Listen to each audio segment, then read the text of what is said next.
विद्यार्थियों, आज के इस वीडियो में हम प्रश्नावली 1.1 का प्रश्न क्रमांक 2 हल करेंगे। प्रश्न क्रमांक 2 दिया हुआ है, सिद्ध कीजिए कि वास्तविक संख्याओं के समुच्चय R में संबंध R a, b colon a का मान b के वर्ग से छोटा है या उसके बराबर है द्वारा परिभाषित संबंध R न तो स्वतुल्य, न सममित और न ही संक्रामक है। हमें सिद्ध करना है कि जो वास्तविक संख्याओं का समुच्चय है उसमें दिया गया संबंध R स्वतुल्य, सममित तथा संक्रामक नहीं। तो हम जो दिया है वो लिख लेते हैं। दिया है समुच्चय A बराबर R, हमने यहाँ 1 इसलिए माना है क्योंकि हमें समुच्चय दिया है वो भी R है और संबंध भी R है, अर्थात समुच्चय संबंध के बराबर नहीं हो सकता, इसलिए हमने जो समुच्चय है उसे R1 मान लिया।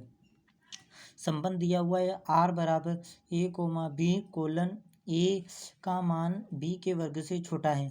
यदि हम इसे आगे लिखना चाहें तो हम इसमें कुछ कुछ अवयव ले लेते हैं, क्योंकि पूरा समुच्चय हम नहीं लिख सकते, क्योंकि यहाँ पर वास्तविक संख्या लेनी है हमें, लेकिन सभी वास्तविक संख्या तो अनंत है इसलिए नहीं ले सकते। तो हमने सिद्ध करने के लिए कुछ अवयवों के लिए यहाँ पर वास्तविक संख्या लिख ली, जैसे 1 1 ये वास्तविक संख्या है और ये इस नियम को फॉलो करती है। a का मान b के वर्ग यानी 1 का वर्ग करेंगे, ये a का मान है तो इसके बराबर है। यहाँ कंडीशन लिखी या तो बराबर होगा या छोटा है तो बराबर है। यहाँ पर 2 का वर्ग करेंगे 4, तो जो 1 है वो 4 से छोटा है। यहाँ पर कंडीशन है छोटा होना चाहिए बराबर, तो यहाँ छोटा है। अब यहाँ -3 देखते हैं, तो 1 का वर्ग करेंगे तो 1, और 1 से माइनस वाली संख्या हमेशा छोटी होती है, इसलिए ये कंडीशन भी फॉलो करता है।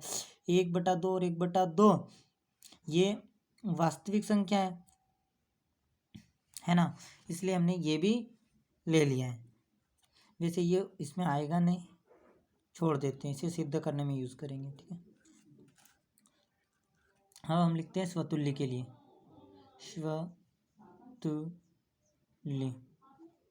स्वतुल्य। देखो बोला क्या था उसने स्वतुल्य में कि जो भी वास्तविक संख्याएं हैं सभी वास्तविक संख्याओं के लिए b का मान b के वर्ग का मान जो a के बराबर है उससे छोटा होगा, है ना। तो हम वैसे ही कुछ अवयव सोच लेते हैं। तो हम देखते हैं कि कोई अवयव a है वो R1 का सदस्य है, अर्थात जो a है वो R1 में है, ठीक है। के लिए यहाँ पर सभी होता है, ठीक है। के लिए a, सदस्य होना चाहिए R का, ठीक है, ऐसा होना चाहिए जब जाके स्वतुल्य होगा। तो हम देखें यदि मैं a का मान 1/2 रखूं तो ये R1 में है। देखो 1/2 क्या है, वास्तविक संख्या है जो R1 में है, लेकिन क्या 1/2, 1/2 ये क्या है, a, नहीं है R में।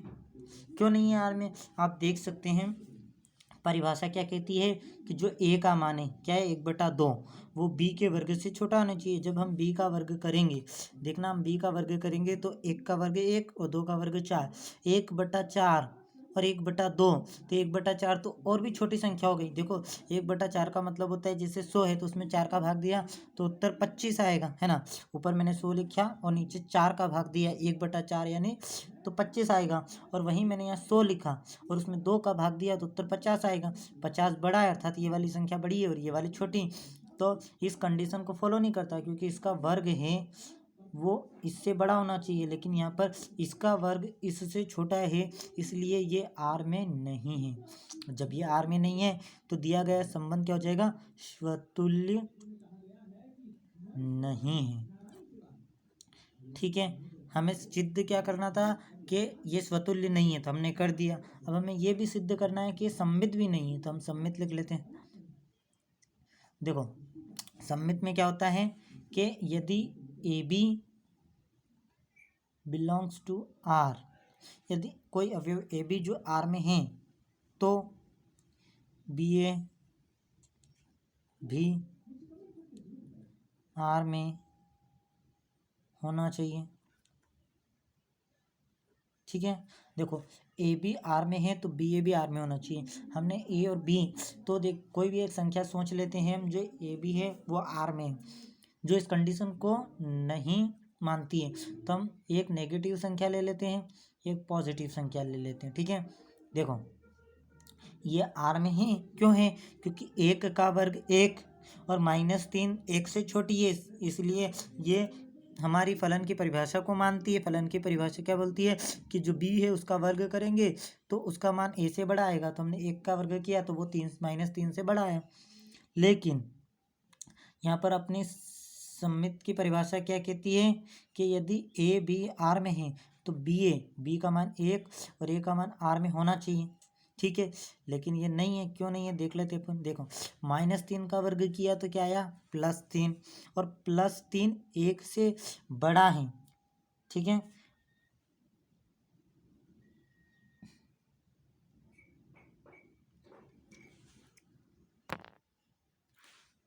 -3 पे ये परिभाषा लागू हो रही है, क्योंकि -3 का वर्ग करेंगे 3 और 3 1 से बड़ा है, इसलिए हम इसे सममित कह सकते हैं। लेकिन सभी अवयवों के लिए सत्य नहीं है, तो हम कुछ और अवयव लेके ट्राई करते हैं जिसपे ये सममित नहीं है। तो हम यहाँ पे कौन से अवयव लेते हैं? हम 1 2 लेने की कोशिश करते हैं। 1 2 लिया तो ये आर में है, क्यों? क्योंकि 2 का वर्ग 1 से बड़ा है, के लिए 2 1 भी आर में होना चाहिए, लेकिन ऐसा नहीं है। क्यों नहीं है? देखो 1 का वर्ग करेंगे तो 1 और 1 2 से छोटा है। जो हमारी क्या थी परिभाषा आर की, कि जो बी का वर्ग है वो ए से बड़ा होना चाहिए, लेकिन यहाँ बी का वर्ग है वो ए से छोटा है, इसलिए दिया गया संबंध क्या हो जाएगा? सममित नहीं है। नहीं है। हमें चेक कैसे करना है, ध्यान देना। जो भी हमें दिया हुआ है कि यहाँ सिद्ध करना है हमें कि स्वतुल्य सममित तथा संक्रामक नहीं है, तो यहाँ पर पहले से ही बोल दिया है कि ये स्वतुल्य सममित तथा संक्रामक नहीं है। तो हमें कुछ ऐसे अवयव लेने हैं जो स्वतुल्य स्वतुल्य नहीं हो, सममित नहीं हो और संक्रामक नहीं हो, उस पर इसे चेक करना है। अब संक्रामक के लिए थर्ड कंडीशन संक्रामक, यदि हम संक्रामक के लिए सिद्ध कर देते कि संक्रामक नहीं है, तो हम कह सकते हैं कि दिया गया संबंध न तो स्वतुल्य, न तो सममित और न ही संक्रामक है। संक्रामक में हमने 3 अवयव लिए, 3 -3, क्योंकि -3 का वर्ग +3 जो 3 के बराबर है। कंडीशन को फॉलो करते हैं। ए बी, अब बी उसके साथ कोई अवयव सी ले लिया अपन ने, बी सी, ये भी आर में है, क्योंकि 1 का वर्ग 1 और -3 छोटा है 1 से, इसलिए। लेकिन ए बी आर में है, बी सी आर में है, तो ए और सी आर में होना चाहिए। ए क्या है 3 और सी क्या है 1, आर में नहीं है, क्योंकि 1 का वर्ग 1 और 1 3 से छोटा है, इसलिए आर में नहीं है।